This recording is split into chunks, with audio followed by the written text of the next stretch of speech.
Father, I am bringing my home before you today with a transparency that I do not always manage.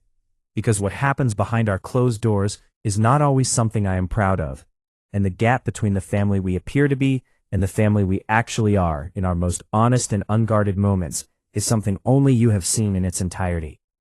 There has been conflict here that has left marks.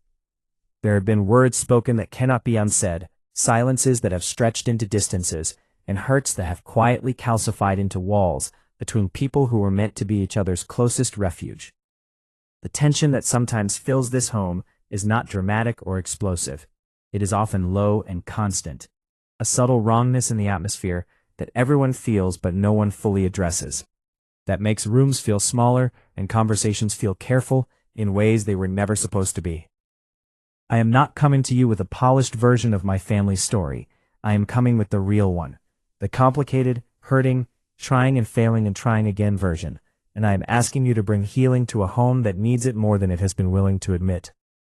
Bring healing to this home, Father, and I am asking for the deep kind, not the surface kind. Not a temporary reduction in visible conflict that leaves the underlying wounds intact to generate the next argument, but a genuine addressing of what has been broken at its root. Go into the specific places where damage has been done, the relationships that have cooled, the trust that has been eroded, the love that has not been expressed consistently enough to counteract the hurt that has accumulated, and do the work in those places that only you are capable of doing. Where conflict has created distance, close it.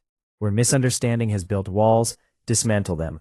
Where hurt has settled in and made itself at home in the hearts of people who deserve better than to carry it indefinitely, reach in and remove it with a gentleness that honors how tender those places are. Heal this home from the inside out, starting with the hearts of the people in it. Living in close proximity to people we love deeply is both the greatest gift and one of the most consistent opportunities for friction that life offers. And over time, that friction, if it is not regularly addressed, produces a hardness in us that we do not intend and often do not notice until we find ourselves saying things we would never say to a stranger, in tones we would never use with an acquaintance, simply because the people closest to us have become safe targets for everything that is too large and too painful to carry anywhere else. Soften the places in each of us that have grown hard through that process. Soften the pride that makes apology feel like defeat. Soften the resentment that has accumulated from old hurts that were never properly addressed. Soften the defensive walls that went up to protect wounds that have never been given the space to heal. Let each person in this home become softer toward the others, more patient, more willing to extend the grace to their family that they would readily offer a stranger. Teach us how to forgive one another, genuinely, completely, and repeatedly as the imperfect people we are, continue to do the imperfect things that imperfect people do. Forgiveness is the hardest work of any close relationship, and we have not always done it well. We have said the words without completing the internal work. We have moved forward in behavior while quietly maintaining the record of what was done. We have forgiven in the good moments and unforgiving in the difficult ones, discovering that the hurt we thought was resolved was only resting beneath the surface, waiting for the next triggering moment to resurface with the full force of everything that was never fully released. Change that, Father.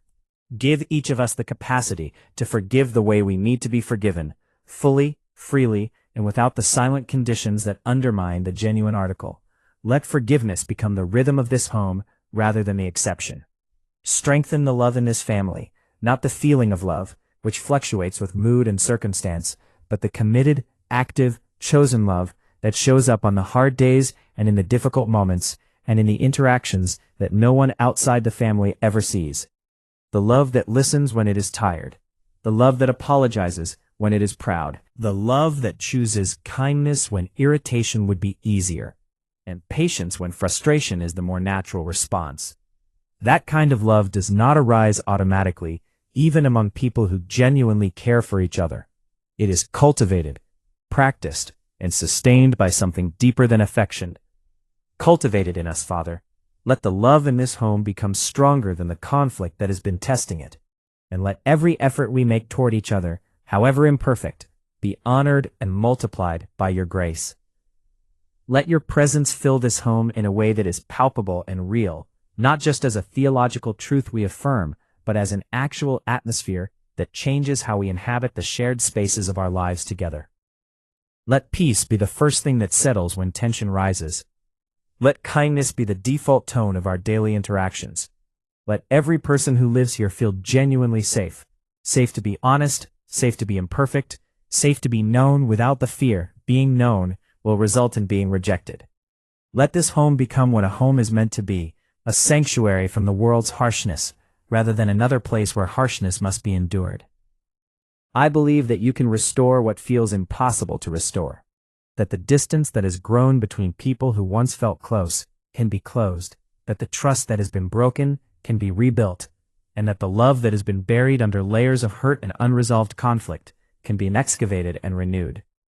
I believe this not because I have seen it happen easily, but because I have seen you do the impossible in other places, and I am choosing to trust that a fractured family is not beyond your ability to heal. Restore us, Father. Every relationship, every connection, every bond that has been strained by the weight of living imperfect lives in close proximity to other imperfect people. Thank you for caring about the interior life of this home, for being a God who is not only concerned with the dramatic crises, but with the daily texture of how families treat each other, speak to each other, and love each other through the unremarkable hours that make up most of a life.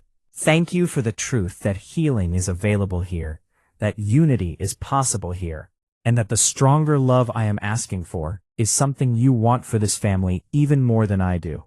Heal this home, Father, room by room, heart by heart, relationship by relationship, until what dwells here is genuinely and lastingly whole.